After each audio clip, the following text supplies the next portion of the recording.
Подписан указ о создании экспортного совета при главе Ингушетии. Его возглавит Махмуд Али Калиматов. В состав входит премьер Владимир Сластянин, вице-премьер и представители региональных министерств, экономических, финансовых структур, крупные предприниматели. Он создан в целях обеспечения благоприятных условий для осуществления экспортной деятельности.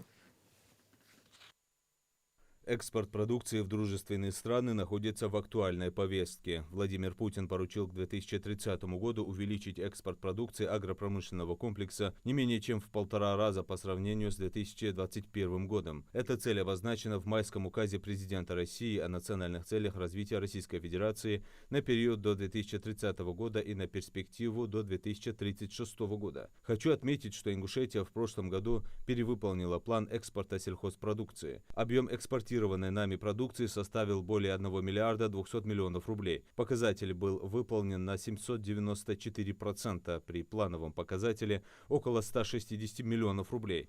Основными экспортерами у нас был мукомольный комбинат ООО «Берс». Предприятие с начала года экспортировало в страны дальнего и ближнего зарубежья, Ирак, Иран, Грузию, Афганистан более 24 тысяч тонн муки собственного производства. В этом году динамика сохраняется, и мы намерены последовательно наращивать ее. Для содействия и реализации этих целей нами создан экспортный совет, прокомментировал тему глава Ингушетии Махмуд Али Калиматов.